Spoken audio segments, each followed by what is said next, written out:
السلام علیکم ورحمۃ اللہ وبرکاتہ۔ کیا حال ہے جناب؟ ٹھیک ہیں؟ 2 دن کا وقفہ پڑ گیا، میں ذرا سفر میں تھا۔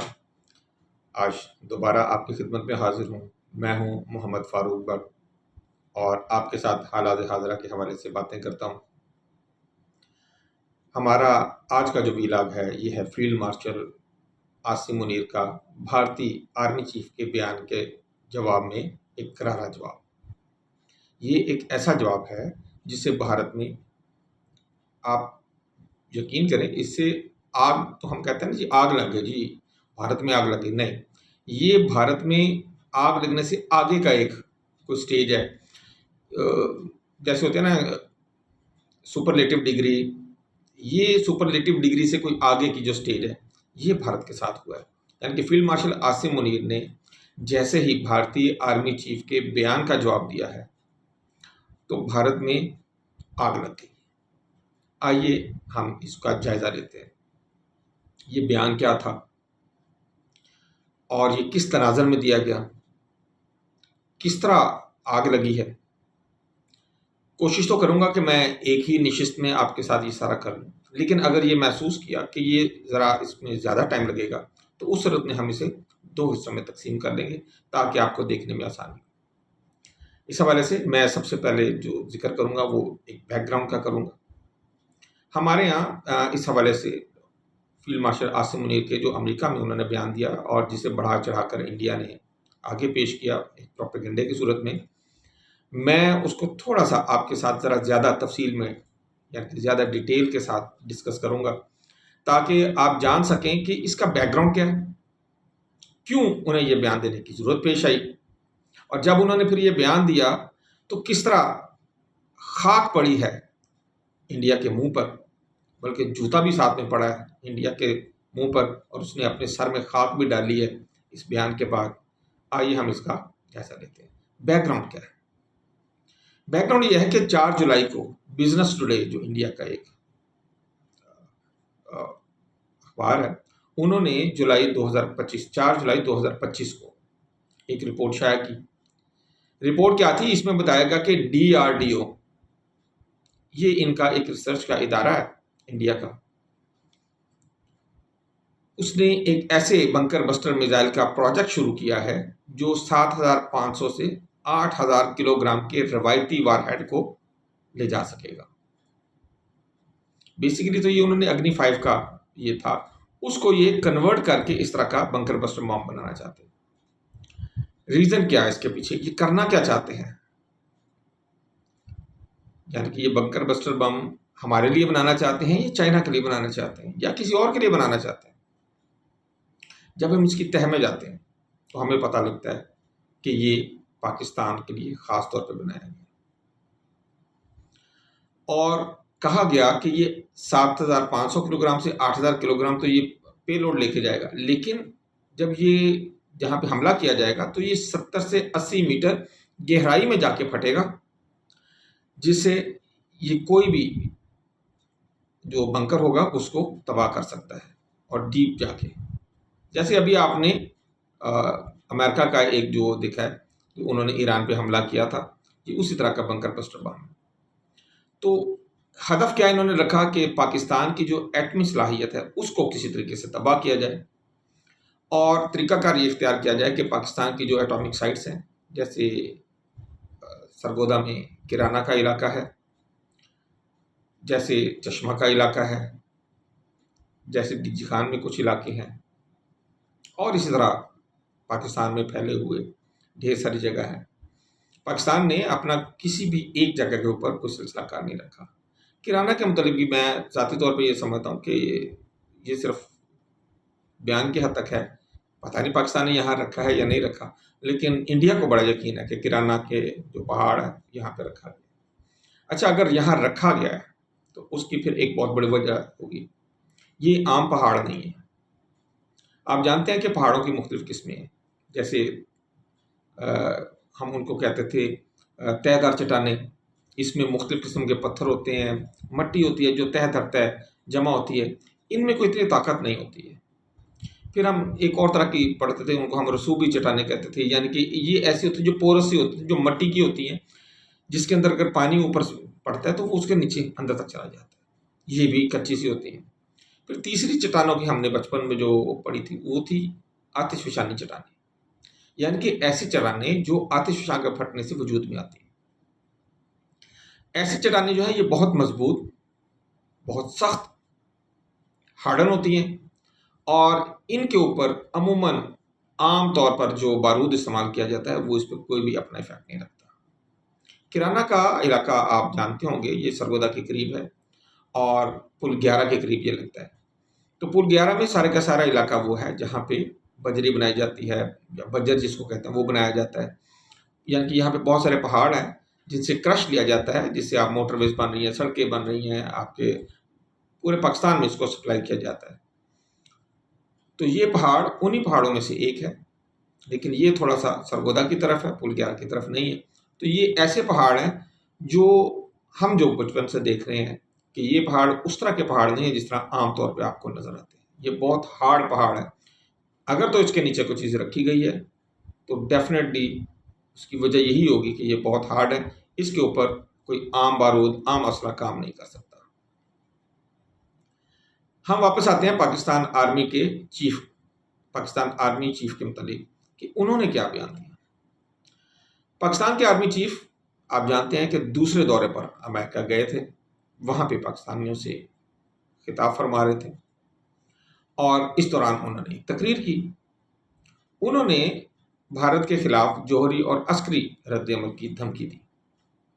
یہ واجب تھی، ضروری تھی، کیونکہ اس سے پہلے اگست کے شروع میں ہی انڈیا کے آرمی چیف نے ایک جگہ بیان دیتے ہوئے کچھ باتیں کی تھیں جسے ہم آگے ڈسکس بھی کریں گے، جن کا اصل میں یہ جواب دیا گیا تھا۔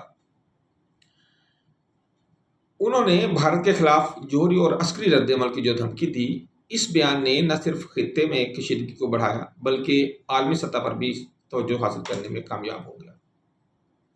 عاصم منیر کے بیانات کو پاکستان کی دفاعی حکمت عملی اور بھارت کے ساتھ جاری تناؤ اور خطے کے جیو پولیٹیکل منظرنامے میں دیکھنے کے لیے ہم اسے آگے ڈسکس کرتے ہیں کہ اگر یہ بیان دیا گیا ہے تو اس حوالے سے جو پاکستان کی دفاعی حکمت عملی ہے وہ کیسے ہے، اور بھارت کے ساتھ جو اس وقت ہمارا تناؤ جاری ہے اس میں یہ کس طرح کرتا ہے۔ جو وی لاک کا جو بنیادی موضوع ہے وہ عاصم منیر کے اس بیان کا تجزیہ ہے کہ اگر پاکستان کے وجود کو خطرہ ہوا، انہوں نے اگر کا لفظ استعمال کیا کہ پاکستان کے وجود کو اگر خطرہ ہوا تو وہ نصف دنیا کو اپنے ساتھ لے کر جائے گا۔ دیکھیں یہ جو ورژن ہے کہ نصف دنیا کو اپنے ساتھ لے کے جائے گا، یہ انڈیا کا ورژن ہے، اور انہوں نے پوری کوشش کیا کہ پوری دنیا میں اس کو پھیلایا جائے کہ جی انہوں نے کہا جی اگر پاکستان کے اوپر جو اپنا کوئی وجودی خطرہ آیا تو پاکستان آدھی دنیا کو یہ ختم کر دے گا۔ انہوں نے ایسی بات نہیں کی۔ جو آئی ایس پی آر سے جو بیان دیا گیا ہے اس کے مطابق انہوں نے اپنے بیان کو انڈیا کے ساتھ اسپیسیفک رکھا ہے، اور یہ پوری دنیا جانتی ہے کہ پاکستان کا تو ایٹمی پروگرام ہی انڈیا کے ساتھ منسلک ہے، کہ انڈیا نے پہلے دھماکے کیے، پھر اس نے دوسری دفعہ دھماکے کیے، تو جس کے جواب میں پاکستان نے پھر ایٹمی دھماکے کیے۔ ادروائز پاکستان تو ایک امن پسند ملک ہے، یہ تو کوئی ایسا کام کرنا ہی نہیں چاہتا تھا، کیونکہ اسے تکلیف دی گئی، اسے چیلنج کیا گیا، اور یہ ساری دنیا جانتی ہے کہ جب پاکستان کو چیلنج کیا جاتا ہے تو پھر وہ بہت سخت جواب دیتا ہے۔ بہرحال اسی کے حوالے سے، اسی پس منظر میں اس بیان کو ہم خطے اور عالمی سطح پر اور بھارت کے اندر جو رد عمل ہوا ہے اس میں ہم ایک ایک کر کے دیکھتے ہیں۔ انڈین کے حوالے سے سب سے پہلے ہم دیکھیں تو انڈین اسے ایک واضح جوہری دھمکی سمجھتے ہیں، اور بڑے ہی سیخ پائے بھائی، آگ لگی ہوئی ہے۔ اور اصل میں جو ان کو پرابلم ہوئی ہے، جو مودی کو اور ہندوتوا کے پجاریوں کو جو پرابلم آئی ہے، پہلے تو اس سے جو بڑا بیان تھا، یہ تو بیان جو ہے یہ میں نہیں سمجھتا کہ اتنا بڑا، یہ پہلے بھی دیے جاتے رہے ہیں مختلف لیولز کے اوپر۔ اصل جو تکلیف ہوئی تھی نا وہ عاصم منیر کی انہیں تکلیف ہوئی تھی جب انہوں نے دو قومی نظریہ کی بات کی تھی، اور دو قومی نظریہ کے بعد یہ دوسرا ان کا بیان ہے جس نے ان کو تکلیف دی ہے، اور یہ تکلیف ان کے ہر طرف سے ہمیں نظر آئی ہے۔ ہوا یہ ہے کہ ان کی ایک جھوٹی انا کا، ایک جھوٹے فخر کا، ان کے رعونیت کا ان کی فرعونیت کا بت جو ٹوٹا ہے. کیونکہ جب بھی ہم ایٹامک انرجی کی بات کرتے ہیں، جب بھی ہم ایٹمی حملے کی بات کرتے ہیں اور ان کے پاس اس کا جواب نہیں ہوتا، تو وہ پھر بڑے چیختے ہیں، اپنے سر میں مٹی بھی ڈالتے ہیں، اپنے منہ پہ تھپڑ بھی مارتے ہیں اور سیکھوا بھی ہوتے ہیں، سینہ کوبی بھی کرتے ہیں. اور یہ انہوں نے کرنا ہے، اور انہوں نے انشاءاللہ حسد کی آگ میں جل کے مرنا ہے. واضح ہو کہ یہ جو ہمارا موضوع تھا، جو سید عاصم منیر نے بیان دیا، یہ بیان اصل میں پاکستان کی فل سپیکٹرم ڈیٹرنس پالیسی جو ہے یہ اس کو ظاہر کرتا ہے. پاکستان کی فل سپیکٹرم ڈیٹرنس پالیسی جو ہے یہ اس کو اصل میں واضح کرتا ہے کہ اگر پاکستان کی ایگزسٹنس کو پرابلم ہوتا ہے، پاکستان کے وجود کو خطرہ پیش آتا ہے، اس صورت میں پاکستان ایٹمی حملے میں پہل بھی کرے گا اور بہت سخت جواب دے گا، اور ایسا سخت جواب دے گا کہ جس کے جواب میں جو دوسری پارٹی ہے وہ جواب دینے کے قابل ہی نہیں رہے گی. عاصم منیر نے اپنی تقریر میں کہا کہ اگر پاکستان کے، میں دوبارہ کہہ رہا ہوں، وجود کو خطرہ ہوا تو وہ جوہری ہتھیاروں کا استعمال کر سکتا ہے، اور یہ کنفائنڈ ہے بھارت تک ہی. یہ ایک شدید دھمکی ہے، اس میں کوئی شک نہیں ہے، دینی چاہیے. وجہ کیا ہے؟ وجہ یہ ہے کہ یہ پاکستان کی دفاعی پالیسی کا حصہ ہے، اور بھارت کی بڑھتی ہوئی عسکری طاقت کا مقابلہ کرنے کے لیے جو پالیسی پاکستان نے ڈیولپ کی تھی، جو کولڈ سٹارٹ ان کا ڈاکٹرائن تھا، اس کا کیا تھا؟ کولڈ سٹارٹ ڈاکٹرائن جو انڈیا نے بنایا تھا. انڈیا کا شروع سے ایک خیال ہے کہ پاکستان کی چوڑائی کم ہے، لمبائی زیادہ ہے. ہم اس طرح کریں گے کہ ہم ساؤتھ کا جو ہمارا ایریا ہے، جو سندھ کا ایریا ہے، ہم وہاں سے پینیٹریٹ کرتے ہوئے جی ٹی روڈ کو کراس کریں گے، یعنی کہ جو کراچی والا جو ہائی وے ہے اس کو کراس کر کے تو سندھ کو پنجاب سے الگ کر دیں گے. جب ہم سندھ کو پنجاب سے الگ کریں گے تو یہ آٹومیٹیکلی یہ اس طرح کا سلسلہ کار بن جائے گا کہ ایک طرف ہم بلوچستان کو الگ کر دیں گے اور دوسری طرف ہم اس کو سندھ کو پاکستان سے کاٹ دیں گے، اور پیچھے پنجاب صرف رہ جائے گا اور کے پی کے رہ جائے گا. اور کے پی کے اوپر ہم طالبان کے ساتھ مل کے ادھر سے قبضہ کروا دیں گے تو صرف پیچھے پنجاب ہی رہ جائے گا. یہ ان کا ایک، آپ کہہ لیں کہ ایک ڈاکٹرائن تھی جس کو ہم کولڈ سٹارٹ ڈاکٹرائن کہتے ہیں. تو اس کے جواب میں پھر پاکستان نے کیا کیا؟ اس کے جواب میں پاکستان نے یہ کیا تھا کہ پاکستان نے ٹیکٹک نیوکلیئر ایسٹس جو ہیں ان کو ڈیولپ کیا. یہ ایسے چھوٹے نیوکلیئر ہتھیار ہیں جو 10 کلومیٹر، 20 کلومیٹر یا 50 کلومیٹر کے ایریے میں تباہی پھیرتے ہیں. فرض کریں پاکستان کی طرف ان کی فوج بڑھ رہی ہے، جو کہ ایک ایسا خطہ ہے جو 10 کلومیٹر کے ایریے میں ہمیں نظر آ رہا ہے کہ جہاں پہ پاکستان کے اوپر کسی بھی ایریے میں حملہ کیا جا رہا ہے. پاکستان کو جب ایسا محسوس ہو، خدا نخواستہ اگر آنے والے وقت میں، کہ یہ پاکستان کی جو دفاعی صلاحیت ہے اس کو کراس کر رہے ہیں اور پاکستان کے وجود کو خطرہ ہو رہا ہے، تو پاکستان اس 10 کلومیٹر کے ایریے میں جہاں پہ انہیں سب سے زیادہ پرابلم فیس کرنا پڑ رہی ہوگی، ایٹامک ایسٹ کو استعمال کرے گا. یہ ایک ایسا چھوٹا بم ہوگا جو صرف 10 کلومیٹر کے ریڈیس میں کام کرے گا، اور کیونکہ اسی 10 کلومیٹر 20 کلومیٹر کے ریڈیس میں ان کی فوج ہوگی یا ان کے ہتھیار ہوں گے، تو ڈیفینیٹلی وہ اس کے اندر سارے کا سارا ایک ہی بار میں ختم ہو جائے گا. اور ایسے ہی اگر 2 یا 3 جگہ کے اوپر انڈیا کے اوپر یہ کام کیا گیا تو ڈیفینیٹلی اس کے گھٹنے وہ خود ٹیک دے گا. تو یہ کولڈ سٹارٹ کے جواب میں پاکستان نے پھر یہ اپنا سلسلہ کار اختیار کیا تھا. اور اب بھی آپ دیکھیں پاکستان کے field marshal general Asim Munir نے اگر کوئی بیان دیا ہے تو وہ بیان بیسیکلی نمبر 1 ان کا کیا، جو انہوں نے اگنی 5 جو میزائل ہے ان کا، اس کو یہ کنورٹ کرنے کے چکر میں ہے، مثلا اس سے ایک اور ورژن بنانے کے چکر میں ہے جو ایک ایسا بنکر بسٹر بم ہو جو ایٹمی ہتھیار، جو جہاں پاکستان کے ایٹمی اساسی ہیں وہاں پر حملہ کر کے ان کو تباہ کرنے کی کوشش کی جائے. تو کیا پاکستان ہاتھ پہ ہاتھ رکھ کے بیٹھا رہے؟ تو پاکستان کیا کرے گا؟ پاکستان پوری دنیا کو بھی بتائے گا اور اپنے دشمن کو بھی بتائے گا کہ اگر تم ایسا کرو گے تو پھر اس کے رسپانس میں جو ہم کریں گے وہ یہ ہے. اب اگر اس جواب میں انڈیا کو بڑی تکلیف ہوئی ہے، بڑی چبھن ہوئی ہے، اور اس کو اپنی رسوائی محسوس ہوئی ہے، اس کو اپنی سبکی محسوس ہوئی ہے، تو پھر اب ہم اس میں کیا کر سکتے ہیں؟ ہم تو اس کی عزت نہیں بڑھوا سکتے، ہم تو جوتے ہی مار سکتے ہیں. ہاں کھا لیں ہم سے، ہمیں تو کوئی اعتراض نہیں ہے۔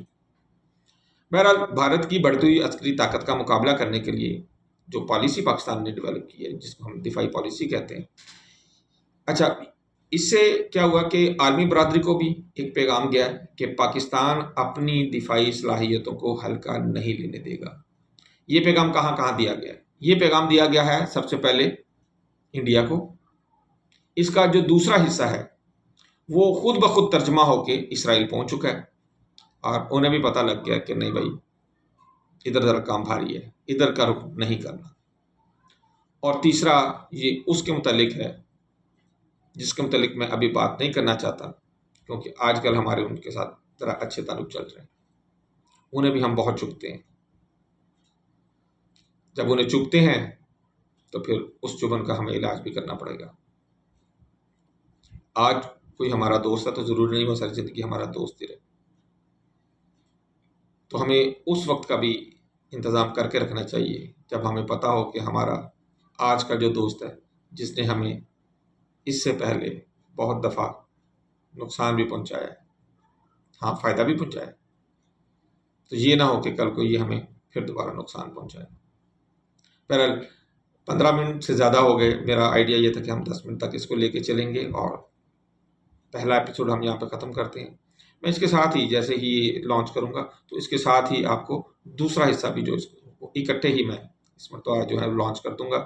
اس سے یہ ہوگا کہ آپ کو جیسے ہی آپ ایک ختم کریں گے تو آپ دوسرا ایپیسوڈ بھی دیکھ سکیں گے۔ دوسرے ایپیسوڈ تک کے لیے اجازت دیجیے گا۔ اللہ حافظ۔ السلام علیکم ورحمۃ اللہ وبرکاتہ۔